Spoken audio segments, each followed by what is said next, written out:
Et s'il existait des réactions chimiques qui n'arrivent tout simplement pas à se décider, des réactions qui semblent défier les lois de la nature en revenant sans cesse sur leurs pas, c'est exactement ce qu'on va décortiquer ensemble. Imaginez la scène, un bécher rempli d'une solution.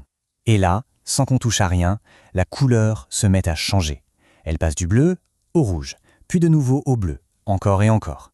C'est un véritable spectacle chimique qui se déroule sous nos yeux. Franchement, on dirait de la magie, non? On a l'impression que la réaction hésite, qu'elle revient en arrière. Mais alors, qu'est-ce qui se passe réellement au niveau moléculaire? Comment est-ce possible? Comment une réaction chimique peut-elle changer d'avis, comme ça, à plusieurs reprises, au lieu de foncer tout droit vers son état final? C'est le mystère qu'on va tenter de résoudre. Alors, quel est le secret derrière cette magie apparente? Eh bien, en fait, il s'agit d'un phénomène scientifique bien réel et bien connu, l'oscillation. Voilà, le mot est lâché, une réaction oscillante.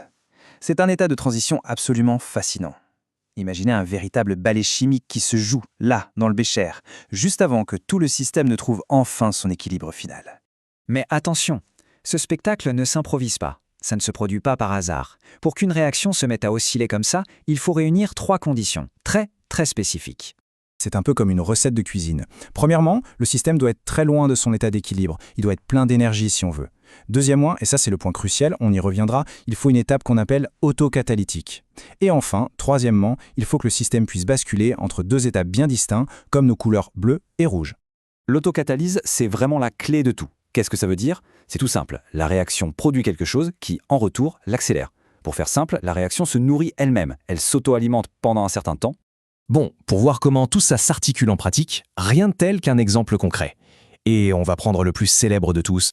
Je parle bien sûr de la réaction de Belousov-Zhabotinsky, ou BZ pour les intimes. C'est une histoire incroyable. Elle a été découverte par accident en 1950 par Belousov, mais à l'époque, personne ne l'a cru.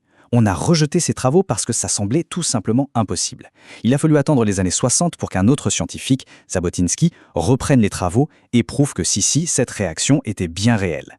Alors, c'est quoi la recette de cette fameuse horloge chimique? Prenez de l'acide malonique, ajoutez des sels de bromure et de bromate, un soupçon de sulfate de cérium qui va servir de catalyseur, et pour la touche finale, celle qui rend tout visible, un indicateur coloré, la ferrouine. Ok, maintenant qu'on a tous les ingrédients, il est temps de soulever le capot et de regarder ce qui se passe vraiment à l'intérieur, ce qui provoque ce changement de couleur incessant. Ce qu'il faut bien comprendre, c'est que ce n'est pas juste une illusion d'optique, c'est physique. Ce graphique, il montre le potentiel électrique de la solution. Et regardez, il monte, il descend, il monte, il descend. Ça dessine un motif parfait en dents de scie. Et chaque pic, chaque creux sur ce graphique correspond précisément à un changement de couleur. D'accord. Mais comment un changement de potentiel électrique peut-il devenir visible à l'œil nu? C'est là qu'intervient notre petit espion dans le bécher, la ferrouine. C'est un indicateur, une sorte de mouchard, qui a la particularité de changer de couleur en fonction du potentiel électrique de son environnement. Et le mécanisme est super simple. Quand le potentiel est élevé, c'est-à-dire quand on est en haut des pics du graphique, la ferrouine est dans sa forme oxydée et elle apparaît bleue. Quand le potentiel s'effondre, quand on est dans les creux, elle passe à sa forme réduite et là elle est rouge. Le graphique se traduit donc, littéralement, par une oscillation bleu-rouge. Alors, je vous rassure, on ne va pas entrer dans le détail de toutes les réactions, c'est une cascade incroyablement complexe. Mais pour comprendre le moteur, le cœur du réacteur, il suffit de se souvenir d'un seul mot, d'un seul concept clé, l'autocatalyse.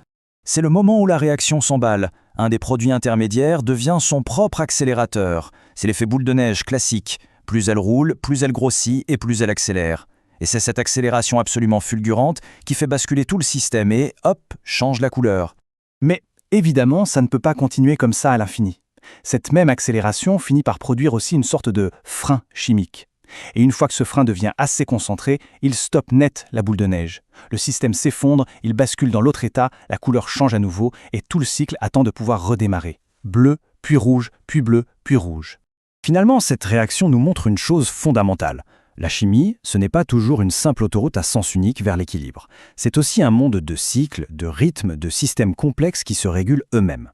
Et quand on y pense, ces principes d'oscillation sont partout, au cœur même de la vie, le rythme de notre cœur, nos cycles de sommeil. Alors, la vraie question, ce n'est peut-être pas de chercher d'autres réactions impossibles, mais plutôt de se demander combien de mystères de la biologie s'expliquent au fond par cette incroyable danse chimique.